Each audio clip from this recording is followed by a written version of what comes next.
que je vais aborder dans le cadre de cette présentation, c'est d'une part montrer les intérêts que peuvent offrir les entrevues en ligne, montrer aussi les spécificités, parce que vous avez soulevé cette question, mais il n'y a pas une forme d'entrevue en ligne, il y en a plusieurs. Et on va aussi aborder tous les défis que pose ce type d'entretien, notamment certains défis éthiques. Alors, pour illustrer la présentation, je vais m'appuyer sur deux recherches. Donc, une première recherche qui avait été faite dans un objectif très exploratoire pour essayer de cerner tous les usages que des jeunes peuvent faire des médicaments hors du cadre médical. Mais donc si on regarde dans la littérature, on voit il y a les usages de performance dont on a entendu beaucoup parler dans les médias, ces étudiants qui vont prendre du Ritalin pour faire notamment en médecine, pour réviser leurs cours, etc.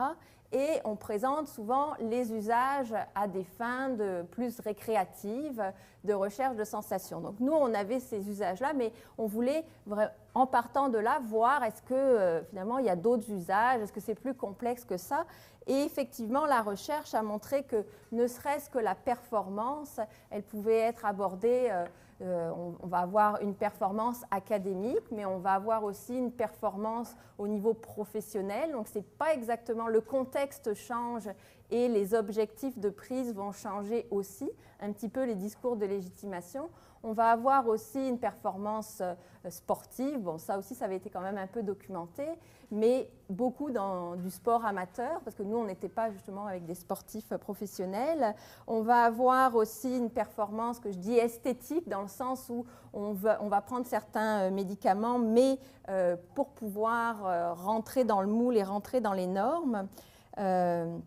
Et on peut avoir aussi une performance sexuelle. Donc là, on a un certain nombre des personnes qu'on a rencontrées qui prenaient du Viagra sans avoir de troubles de dysfonction érectile. Et vraiment, dans leur discours, il y avait une justification par rapport à la performance et notamment par rapport aux modèles qu'ils pouvaient avoir au niveau de la pornographie et qui les amenaient à se dire « j'arriverai pas à atteindre ces niveaux de performance, il faut absolument que je prenne du Viagra ». Et même chose au niveau des usages à des fins de recherche de sensations. Les degrés peuvent être très divers. On va avoir certains qui disent « moi, je veux un petit buzz léger pour pouvoir faire du skateboard, puis j'ai pas trop mal quand je tombe, alors je vais prendre du Tylenol avec de la codéine. En même temps, c'est plus agréable pour faire du skate. » Ou d'autres qui vont dire « moi, ce que je recherche, c'est un grand coup de pelle dans la tête. » Donc, on voit bien que c'est pas exactement la même chose.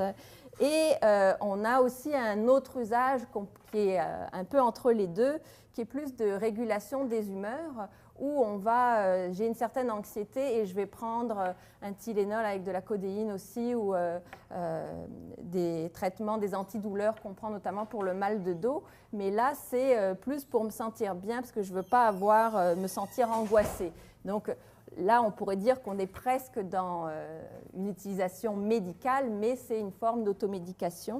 Et c'est aussi à une fin d'être performant pour pouvoir assurer dans le cadre de mon quotidien.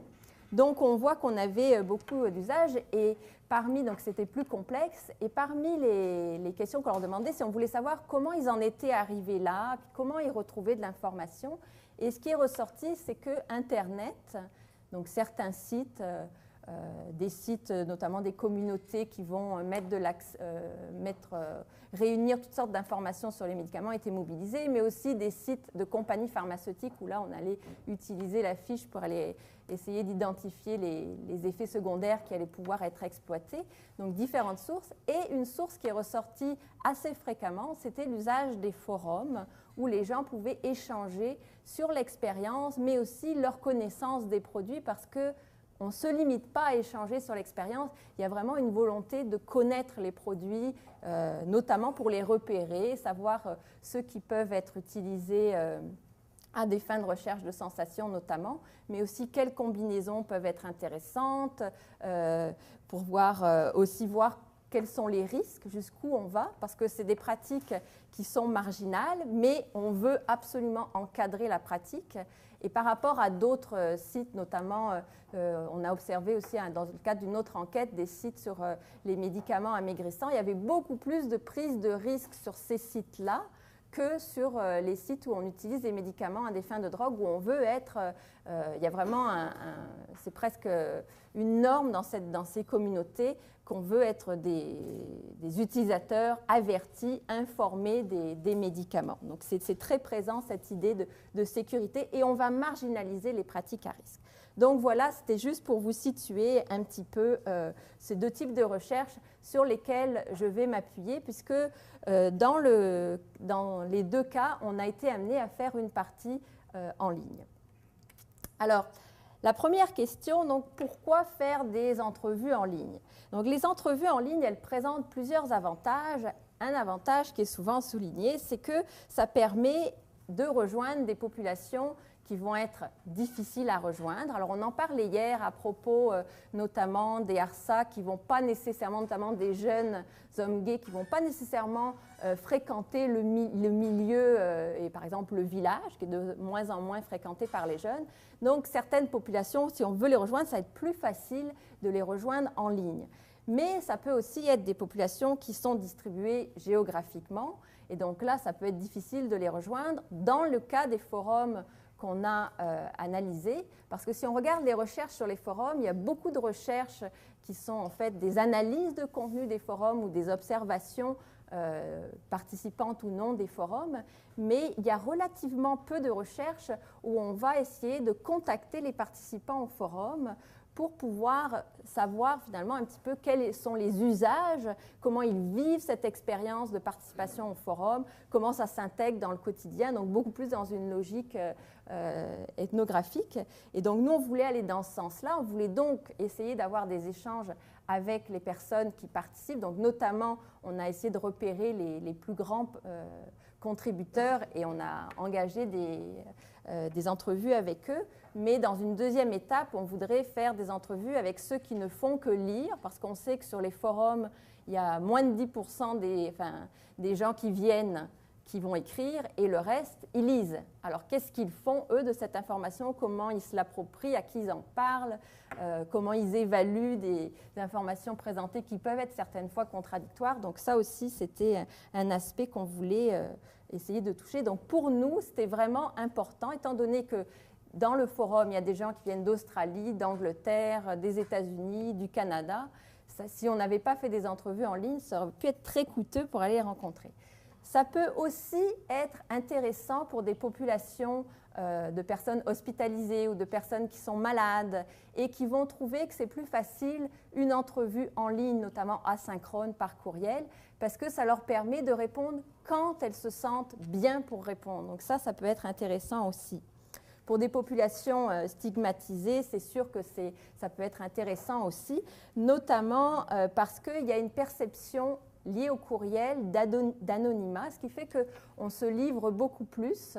Il y a des comparaisons, notamment entre, si on prend les entrevues de groupe en ligne et hors ligne, on voit qu'en ligne, par exemple, les hommes vont participer plus, vont plus se livrer. Donc, ça peut, il y a vraiment, c'est un environnement qui, d'une certaine façon, procure moins de pression et donc, ça va être plus facile d'aller discuter de sujets particulièrement sensibles. Dans notre cas, on parlait d'une pratique qui est marginale, en fait, encore qu'elle est plus si marginale que ça. Il y a une enquête qui a été réalisée auprès des étudiants à McGill et puis qui montrait que c'était jusqu'à 30% des étudiants qui prenaient du Ritalin ou l'Adderall pour réviser leurs cours, donc ce n'est pas si marginal que ça non plus. Mais c'est sûr que c'est une pratique qui est en marge de la légalité, même si eux vont considérer que c'est des médicaments, donc c'est parfaitement légal. Donc il y avait une certaine sensibilité autour des pratiques et il y a certaines personnes au départ, pour la première recherche, où on explorait les différents usages, on voulait faire des entrevues en face à face avec des gens de Montréal qu'on a recrutés par différents moyens, des annonces dans le Voir, dans le journal Métro, via les sites étudiants, via le site Craigslist, Kijiji, etc. Parce qu'on voulait essayer de toucher large, d'avoir à la fois des jeunes en emploi, des jeunes étudiants, etc. Et il y a certaines personnes qui ont répondu en disant « Moi, je veux bien participer, mais si c'est en ligne ». Donc, si il préférait vraiment que ça se fasse par courriel. Donc, il y a aussi ces aspects vont quelquefois être demandés de la part des personnes. Ça peut aussi être intéressant, ces pratiques-là, parce que ça permet en fait de documenter des processus qui se passent sur une longue durée. Alors, Joëlle Kivitz, par exemple, s'est intéressée, elle, à analyser les processus de recherche d'informations chez des internautes britanniques relatives à la santé. Mais la recherche d'informations sur la santé, vous ne la faites pas tous les quarts d'heure, vous n'êtes pas tout le temps en train de dire « Ah, qu'est-ce que j'ai ?» Mais donc, c'était intéressant de le faire sur une longue durée grâce aux entrevues comme ça par courriel, parce que comme ça, c'est quand la personne finalement avait ce besoin d'aller faire une recherche d'informations sur la santé que là, elle allait pouvoir écrire. Et elle a fait un terrain qui a duré 1 an. Elle pensait faire 3 mois au départ, puis finalement, ça a duré beaucoup plus longtemps. Donc ça, c'est intéressant. Un autre aspect aussi, c'est que ça permet un peu plus, et ça, plusieurs auteurs le soulignent, d'avoir accès au contexte de vie de la personne. Alors, je m'explique, dans le sens où vous rencontrez une personne en entrevue en face à face, bon, ben, elle va peut-être vous parler du contexte immédiat, il y a eu un peu de trafic quand elle est venue, elle a passé une mauvaise journée, etc. Bon, mais on ne va pas beaucoup plus loin. Alors que dans l'entrevue qui va s'échelonner sur plus de temps nécessairement que sont les entrevues courriels, on va avoir cet accès à ben, aujourd'hui, mon fils était malade et j'ai trouvé ça difficile, etc. Donc, ce contexte-là va être beaucoup plus accessible pour le chercheur. Enfin, un aspect qui est souvent souligné, c'est l'aspect que les coûts sont moindres parce que, 1, il n'y aurait pas de déplacement et 2, il n'y aurait pas de retranscription. C'est vrai qu'il y a beaucoup d'étudiants qui se disent « je vais faire des entrevues en ligne, comme ça je ne vais pas faire de retranscription ». Mais il faut voir que, bon, d'une part, le coût de la retranscription, il repose quand même sur la personne qui répond à l'entrevue. Et on l'a vu, nous, on a 2 personnes qui ont dit non, c'est trop long, vous posez trop de questions, je n'ai pas envie d'écrire. Donc, ça ne convient pas à tout le monde non plus. Donc, ça, il faut en tenir compte. L'autre chose, c'est que ce n'est pas parce que il n'y a pas de retranscription, que ce n'est pas quelque chose, un terrain qui va être long et souvent difficile. Et notamment, c'est des types de terrains qui vont demander un engagement, on en a parlé tout à l'heure, mais un engagement très fort de la part du chercheur, souvent beaucoup plus fort qu'en face à face. Tout à l'heure, je vous disais, il n'y a pas un seul type d'entrevue en ligne et effectivement, il faut vraiment distinguer entre les entrevues selon qu'elles sont synchrones ou asynchrones, donc asynchrone de type courriel ou messagerie qu'on peut trouver dans Facebook par exemple, ou synchrone, chat ou Skype, donc avec présence ou non du vidéo. Il y a plein de différences, mais il y en a 2 déjà qu'on peut mettre en évidence. D'une part, le fait que l'organisation des entrevues synchrone, ça, et la plupart des recherches vont mettre l'accent là-dessus, c'est très, très, très difficile d'arriver à fixer, alors surtout si vous faites des recherches sur plusieurs continents, ça va être encore plus compliqué. J'ai une étudiante, par exemple, qui fait l'analyse de l'usage d'un blog scientifique et elle a des personnes qui sont dans différents pays et c'est vraiment un casse-tête, elle essaye de les faire par Skype. Chaque entrevue, il faut la reprogrammer plusieurs fois, c'est vraiment quelque chose qui revient. Les seuls terrains, en fait, où on a vu qu'il n'y avait pas de problème par rapport à l'organisation du terrain, c'était des terrains où le chercheur est en immersion dans le terrain, dans une communauté où il participe. Et de ce fait-là, le chat va être engagé parce que quand tu es là, quand il y a quelqu'un qui est là, on choisit le moment pour parler et c'est moins organisé. Et à ce niveau-là, il y avait moins de difficultés liées à l'organisation. Mais c'est sûr que l'aspect asynchrone du courriel est vraiment un atout dans ce sens-là. L'autre aspect, c'est la nature du discours produit. Vous l'avez vu, au niveau des discours asynchrones, là, on va avoir des discours vraiment beaucoup plus réflexifs. C'est vraiment très, très marqué. Je vous donne un exemple. Là, c'est, et David va reconnaître parce que c'est lui qui a fait l'entrevue. C'est un des contributeurs donc, importants de notre forum, d'un des forums sur les médicaments détournés. Et puis, on lui demande un petit peu combien de temps il passe. Et puis, il explique vraiment que depuis quelques années, il passe un temps assez important sur le forum, qu'au départ, il avait une petite expérience des drogues récréatives, enfin des médicaments récréatifs qu'il utilisait à des fins récréatives, que petit à petit, il a commencé à se renseigner sur Héroïde, qui est un site notamment qui donne de la documentation sur toutes les substances pharmaceutiques et autres qu'on peut utiliser à des fins de recherche de sensations. Et puis que petit à petit, à force de rechercher de l'information sur le DXM, qui est en fait du dextrométhorphan, c'est ce qu'on trouve dans le sirop pour la toux. Donc ça, c'est un forum sur des gens qui infilent sur les sirops pour la toux qu'ils vont prendre en plusieurs en quantité plus importante, donc 2-3 bouteilles pour pouvoir avoir un effet intéressant. Et donc, il va rechercher beaucoup d'informations, il va se sentir petit à petit qualifié pour pouvoir écrire sur le forum, mais en même temps, il trouve important d'avoir une expérience, parce qu'on ne peut pas parler de produits si on n'a pas une expérience, mais l'expérience ne suffit pas, il faut aller toujours rechercher plus d'informations. Donc, on voit vraiment un aller-retour qu'il nous explique entre l'expérience, la recherche d'informations, je réessaye, je redocumente, et ça me qualifie pour pouvoir venir parler de cette expérience sur le site. Donc, on voit vraiment un regard très réflexif et ça va être marqué dans la plupart des entrevues sur la pratique. Ce qu'on ne retrouve pas toujours, on va avoir vraiment des discours beaucoup moins développés dans les entrevues synchrones, sauf là encore, il y a quelques exceptions, quand il y a vraiment une immersion très importante du chercheur, où là, il va pouvoir se développer par chat même des échanges plus longs. Mais c'est vraiment des cas plus isolés. De manière générale, les entrevues par courriel vont générer beaucoup plus d'informations. Par contre, au-delà de ces différences, il y a des défis qui sont communs à toutes les entrevues en ligne. Et le premier défi, on en a parlé un petit peu hier, mais c'est le défi du recrutement. Notamment, dès que vous parlez de drogue, médicaments utilisés à des fins de recherche de sensation, ce n'est pas encore très documenté, mais les usages des drogues, la plupart des forums sur les usages des drogues, il y a au moins une annonce d'un chercheur qui recherche des participants.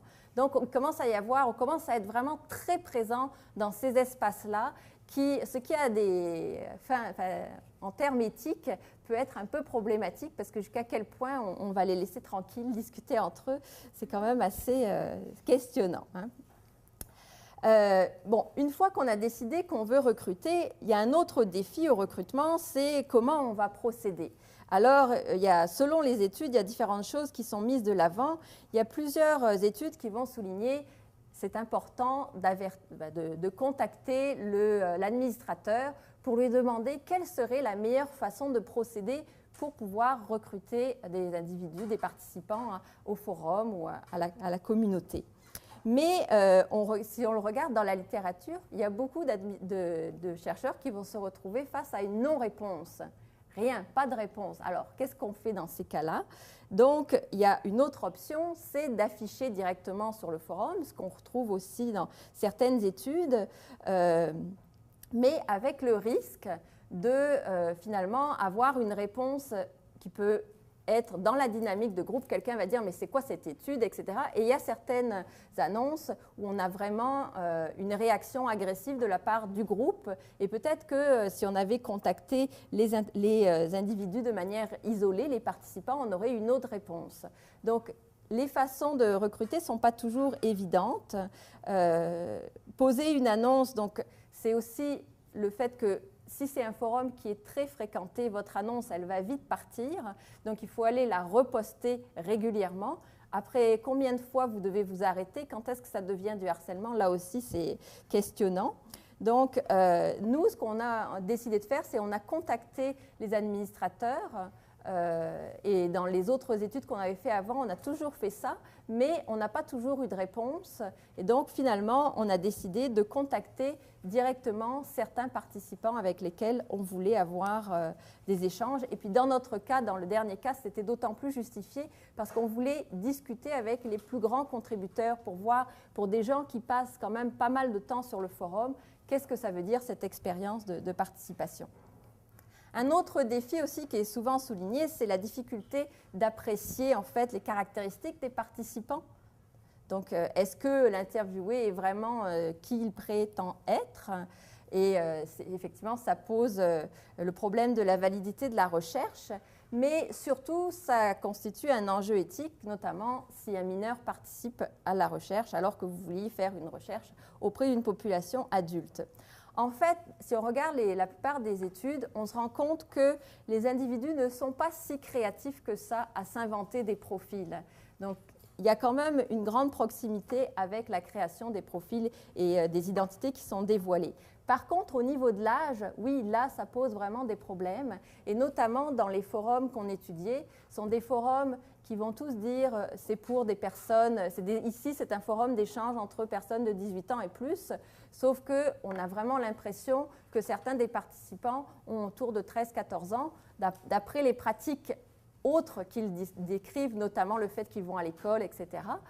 On peut imaginer que ce sont des gens plus jeunes, donc là, ça peut poser vraiment des problèmes. La personne va se déclarer comme étant plus âgée, mais l'est-elle vraiment? Un autre défi, et c'est un défi de taille, c'est que pour pouvoir vraiment que ce recrutement se fasse, que la personne ait envie de vouloir, pour les amener à participer, en fait, il faut que la personne se sente en confiance.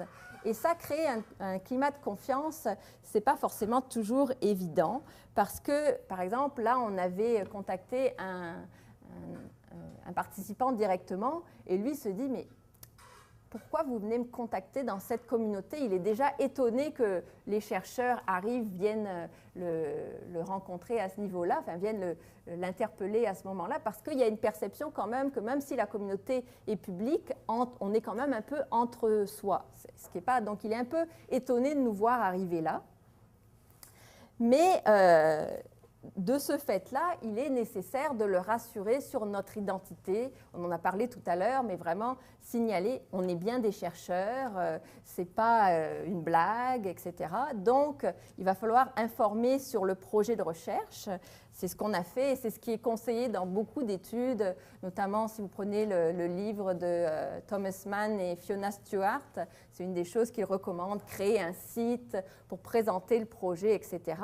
Ce qui, là aussi, peut poser certains problèmes, puisqu'au départ, on avait créé notre site, alors on était tout contents, on avait mis les documents du projet, on avait mis les publications et les conférences qui avaient déjà été réalisées sur le sujet, et dans les publications et les conférences, il y avait beaucoup d'aspects sur comment identifier dans les résumés, cette recherche visera à identifier des pistes de prévention, des pistes pour la prévention, etc.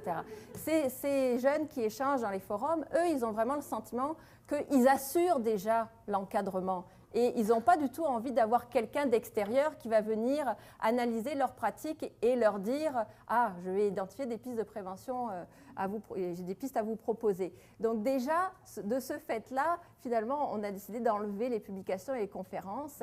Et même chose sur les ressources vers lesquelles on voulait rediriger les individus, qui étaient beaucoup des ressources liées à la dépendance aux drogues ou la dépendance aux médicaments utilisés à des fins récréatives. Donc là aussi, ça posait des problèmes puisque eux ne se considèrent pas comme des drogués. Ils sont toujours en train de justement se comparer. Mes amis font pire, mais moi, je prends des médicaments de façon réfléchie et informée. Donc, ce n'est pas du tout la même pratique. Mais c'est sûr que ça peut quand même être utile d'avoir... Donc, il faut faire très attention à ce qu'on va mettre dans le site où on présente la recherche. Ce qui est très important, c'est de présenter l'équipe de recherche et donc d'avoir des photos pour pouvoir essayer d'incarner un petit peu plus l'équipe et notamment l'intervieweur. Donc ça va être important. À ce titre-là, l'intervieweur est David qui est là. Qui avait utilisé son courriel personnel, alors que nous, dans toutes les présentations, moi je ne sais pas si vous le voyez, on avait nos courriers UQAM. Et donc, il y avait un des participants qui avait dit « Tous les courriels finissent par uqam.ca et pas le tien. » Et comme par hasard, c'est toi qui nous interviews. Donc là, il y avait ça. Donc, un conseil, il faut que le site, si possible, ait une adresse institutionnelle, que le courriel aussi soit rattaché à une adresse institutionnelle, ce qui peut poser des problèmes parce que les boîtes ne sont pas très, très grandes, mais c'est vraiment quelque chose d'important. Donc, vous avez réussi à vous rapprocher un petit peu de vos participants. Et là, il faut, si on veut pouvoir avoir une entrevue qui soit un minimum intéressante, donner la possibilité à ce qu'il y ait un climat de confiance qui se développe. Ce qu'on va travailler dans le début de l'entrevue en face à face, mais là, il faut le travailler autrement. Donc, plusieurs recherches soulignent notamment l'importance de se dévoiler.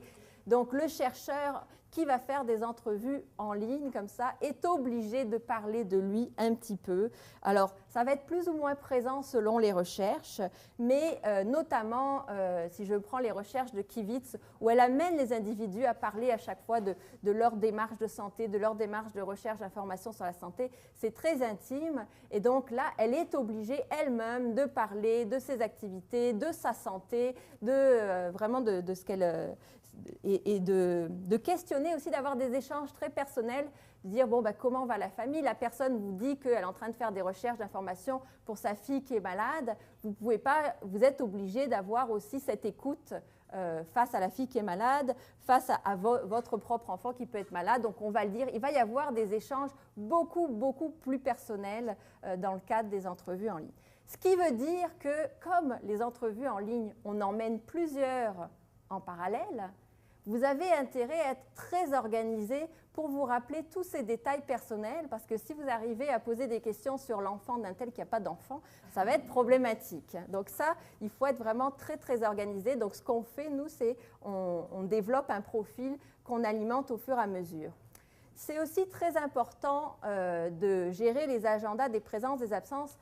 Ça peut être autant les absences du chercheur. Si à un moment donné, vous n'allez pas répondre pendant un certain temps et que la personne s'est habituée à ce que vous répondiez dans tel délai, il faut absolument prévenir, je vais être absent pendant tel ou tel temps, ou c'est mes vacances, là, etc. Peut-être que je répondrai un peu moins vite, etc. Donc ça, c'est important. Un autre aspect aussi dans la relation de confiance, c'est de rassurer très fréquemment sur le caractère approprié des réponses du participant. Je vous donne un autre extrait. Donc là, c'est un participant, on lui demande comment il perçoit en fait un petit peu l'impact du Ritalin au niveau corporel.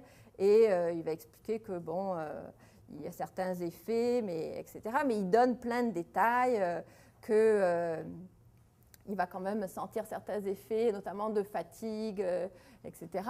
Et il demande, est-ce que c'est assez détaillé? Quelquefois, ils ne vont pas le faire. Mais on sent, il y a une grande interrogation, on le retrouve dans les entrevues en face à face. Est-ce que je fais bien? Les participants ont vraiment une volonté de bien répondre. Donc, est-ce que je suis dans le bon sens? Est-ce que je le fais bien? Donc, il faut vraiment rassurer. Et même si la personne ne pose pas la question, dire c'est très bien, c'est exactement le genre de choses que je veux, tu peux donner plus de détails, etc. Donc, comme je le disais, si la personne ne pose pas de questions, questionnez aussi. Et toi, comment tu vis ça? Comment ça va? Parce qu'on va le voir plus tard, un des grands défis, c'est le fait de pouvoir que les participants disparaissent et ne répondent plus. Donc il faut vraiment s'assurer régulièrement de la façon dont ils vivent l'entrevue.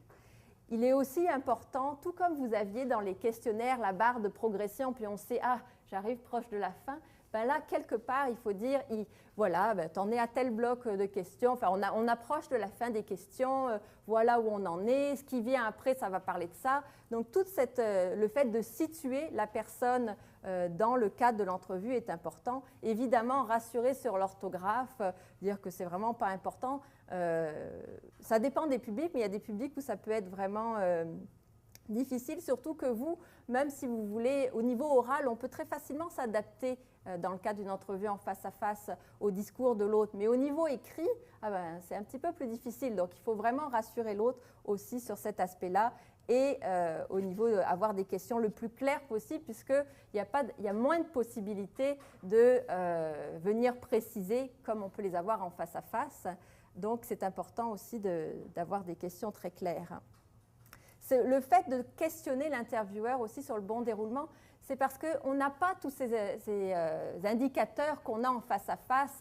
On ne peut pas hocher la tête, dire oui, ça va bien, etc. Tout ça, ce non-verbal, on ne l'a plus. Donc, il faut le recréer d'une autre façon. Sinon, on peut insécuriser beaucoup la personne. Après, il y a un autre problème, c'est la gestion de la grille. Alors là, il y a vraiment, si vous regardez la littérature, il y a deux écoles. Il y en a qui vont privilégier une grille très courte d'entrevue, donc un canevas d'entrevue assez court, qui l'envoie dans sa totalité aux participants et on commence l'échange. Et donc, il voit à peu près les thèmes que vous voulez aborder et on commence l'échange et on réajuste au fur et à mesure. Ça, c'est une pratique. Il y a une autre pratique qu'on trouve où là, on va envoyer plutôt par grands thèmes des blocs de questions en spécifiant à la personne qu'elle n'est pas obligée de répondre à toutes les questions, mais c'est vraiment comme votre question pour lancer le thème, puis les questions pour venir relancer sur chacune des dimensions du thème, et en donnant la possibilité à la personne de répondre. C'est sûr que dans tous les cas, on va avoir des nombres d'échanges qui sont assez élevés. Dans la première recherche, là où on a une dizaine de participants qui sont en ligne, donc qui ont choisi d'être en ligne sur 56, ce qui n'est pas énorme. Donc vous voyez, même pour une pratique qui est assez marginale, la plupart ont préféré venir en fait en face à face. Mais on va avoir environ 10 échanges, donc 10 courriels de chaque côté. Donc ça fait un certain nombre d'échanges, sans compter tous les courriels autour du recrutement et puis autour de la clôture quand elle est possible. On va y revenir. Mais c'est sûr que moi, je trouve que si vous avez une grille, vous voulez couvrir un nombre de thèmes assez large, c'est plus facile de l'envoyer par bloc que de pouvoir réduire votre grille très facilement. Alors là, ça va être un exemple, justement, on lance le topic, on explique et on donne les différents thèmes qui peuvent être abordés dans le cadre de l'entrevue. En précisant aussi que prends ton temps pour répondre, s'il y a des questions, donc toujours de donner la porte ouverte pour que la personne fasse préciser si c'est nécessaire. Alors, cette durée des échanges qu'on constate, ça a des avantages, puisque d'une part, on peut cerner des processus dans la durée. Le fait qu'il y ait une certaine durée, ça favorise aussi une certaine relation tant qu'il y a des échanges. Donc, ça permet de construire la relation. Mais le problème majeur, et qu'on retrouve dans toutes les recherches, c'est le fait que les participants vont tout d'un coup disparaître dans la nature parce que l'interviewé se sent moins captif. Tout comme les personnes, quand vous leur fixez un rendez-vous en face à face ou en ligne, ils se sentent beaucoup moins engagés en ligne qu'en face à face. Et là, on retrouve de la même façon, en face à face, c'est vraiment très rare que vous ayez un interviewé qui se lève et qui dise « j'en ai marre de répondre à tes questions » et qui sortent. Alors qu'en ligne, ils disparaissent et c'est indolore pour eux. Mais pourquoi a-t-il disparu? Est-ce que c'est parce qu'il a un problème en ce moment, qu'il a trop de travail, que justement dans sa famille, il se passe toutes sortes de choses? Alors, on va le relancer, mais jusqu'à quel point on le relance? Quand est-ce que ça devient du harcèlement, etc. Donc, ça pose des problèmes.